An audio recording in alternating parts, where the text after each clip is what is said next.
I suppose I'm actually on the other end of things when you think about all the discussions earlier on, and everything's so interesting. But to me, because I've been at this job 20 years, Sunflower Recycling in 3 weeks' time would be 20 years old.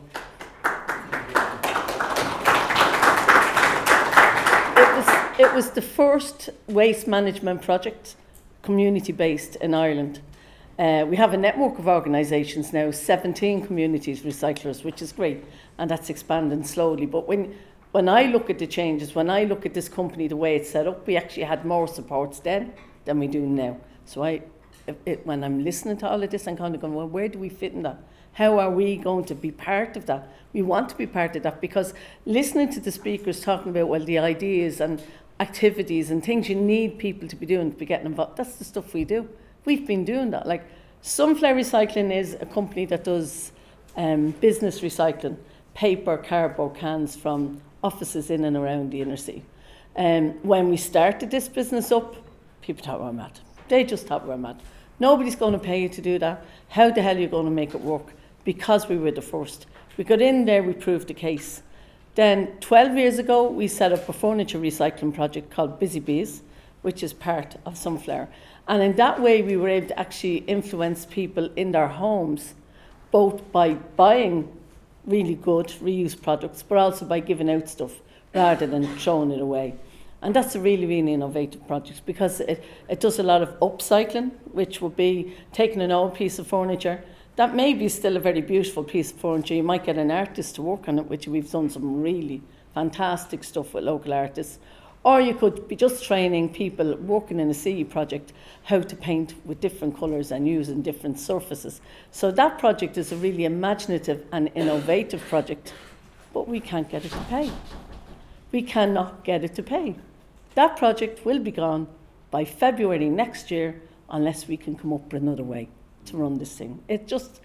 There are no support mechanisms for this specific work. You're actually supported to do something else. You're supported to work with long-term unemployed people, which is brilliant. That's what we wanted to do to begin with. Work with long-term unemployed people from the middle of the inner city. That situation is still the same, but the funding pot that we now get to do that has been reduced and reduced and reduced. We're talking about even pop-up shops in the city. Dublin has become so expensive, we can't run a shop. We have a shop in Summerhill at the moment, which the landlord gives us for €100 a week. What would you get for €100 a week? A shed. And he's been very good, and because the building's being sold, we're running that shop from there.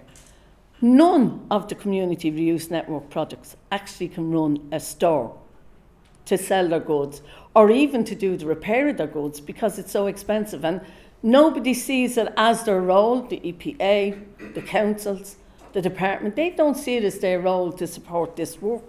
And for me, that's a huge problem going forward, because I'm the chair of the Community Reuse Network, and I can see that some of the smaller groups are really, really floundering. They're having to get help from other groups. They're trying to squash in together. It's something we really, really need to look at.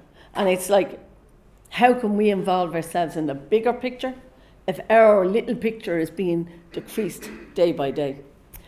And saying that, I don't want to be too negative, because on another level, this is all working extremely well. The people are getting great training. We're influencing people on a daily basis. We've gone out a lot on different, programs on the television, that kind of stuff. So the word is getting out there. We also then, nearly 2 years ago, set up Eco Mattress Recycling, which is based actually not far from here, not a half a mile from here. And Eco Mattress Recycling are recycling up to 300 mattresses a day at the moment. But the target is to get up to 300 mattresses a week, sorry. The target is to try and get up to 500 a week. And if we can sustain 500 a week and know that we have that as contracts, we will then be able to employ 8 people over from that. Now, what we're saying is, this is something that's completely transferable all over the country. We've developed it. We're going to set up the template. We're going to be able to say to the person in Cork, or the person in Sligo, or the person in Donegal, you can do this for every single council area. But you can't do it on your own. You need support to do it. You need someone's going to help you to get it. But look at what's coming back from it. what you're keeping from landfill, the jobs you're creating, the training people get while they're in there with you. We now actually are getting people who are coming back to us working on a voluntary basis who used to be working on programmes within the project. But because the restraints for groups like us is that we are funded in some way. I often wonder, would it be better off just biting the bullet and getting 3 people to begin with and just going and starting a company and running off and make it a profit like anybody else? Our profits go back in all the time to keep trying to run, and the support we've got has gone down and down and down each year. But every single time I think about it, every single time I look at it, when people ask me questions about it, it's as if I in my head can't even get it straight, because I'm looking at wonderful work being done every single day, and not just by Sunflower Recycling, Busy Bees and Eco Mattresses, all of the partners. I'm looking at, but I'm going to look on the other side and I see everybody really, really struggling. And if we're going to be part of this new economy, and it has to be a new way of looking at things, it has to be a new economy, because what's holding us back is that we are being all of the time expected to be economically viable. I mean, this kind of work isn't about being economically viable.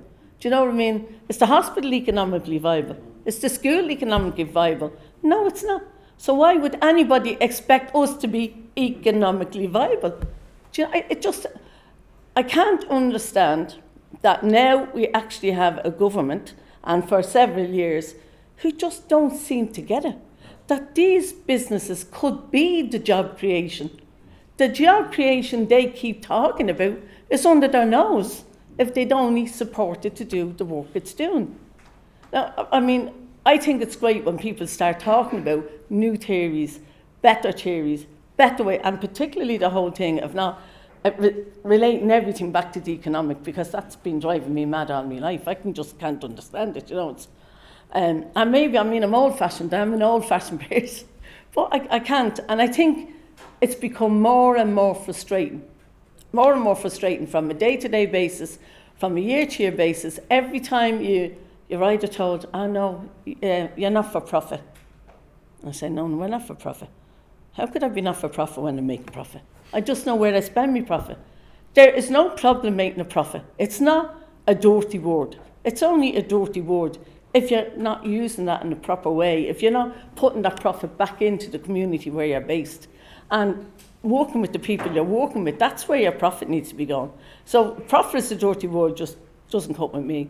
And I suppose there's one thing I definitely, all of the times I've been involved in this, and I mean, I know a lot of people in the room here, Dave, and years and years, I could never, ever understand why the environmental projects were so far away from the community projects. Can't understand that. Like, the community ones see them as all greenies, and they see the communities ones as just had their heads down there. I can't understand that, because they have to be the two most affiliated lot of people on the planet. So why aren't they coming together on this stuff? Why isn't it happening? And that's something that I've always believed. From day one, I've believed that. So I suppose for me, I want to challenge people now today to say to me, where the hell do you all think this is going to end? What is the solution to this problem? Because I have to retire in 2 years, and it has to be sorted. I go to my grave over it, I will. It has to be sorted before I leave. And if it's not, I'll be outside that doll every second Saturday. Because, the grey hair brigade, we're going to be the ones to change the world. Definitely. It used to be the other way around, but now we're the only people who can protest now, who can actually stand up there, are the older people, because they can't take their pension back. It's actually true. They can't take their pension back. We're the only people they can't touch, because I see it in my sector. I see it in the community sector. People are actually afraid to stand up now. Yeah. They're afraid to say it. They're afraid to say, no, that's not right. No, that's unethical. Why are you treating us like this? They've kicked the stomach out of community development in this country over the last 5 years. Yeah. And if you're not involved in it, you don't even really realise it. People don't realise it. But when you go to community meetings, when you're sitting there listening to people in community networks, as well as our own networks, it's every single group. Every group is having problems. And they're all across the board. It's like somebody woke up one morning and said, "Did you see that lot? Now I'm sick dealing with them. We won't deal with them anymore." So you actually can't even get to deal with the person you need to deal with in organisations, funding organisations now. And I think while we're looking at this, while we're looking at the future, while we're looking at what we want developed, what we all feel is needed, we need to figure out how we get back to an era where we were listened to, what we said made sense. I never thought we were all mad. I never thought the greenies were all green. Do you know, but I think something has happened within government and also within local government. It's almost as if, we're not being taken seriously. The one thing I've always said is that social economy business is exactly like any other business, but it has to do an extra job. It's like Fred Astaire and Ginger Rogers. They both got out and they danced. They were wonderful dancers. Look at them on the screen. Who was famous? Fred Astaire was, and she did it in high heels backwards. Wearing high heels backwards. The social economy is as good as every other business. They have to do all of the exact same things. So why are we still doing it in high heels backwards and not being listened to?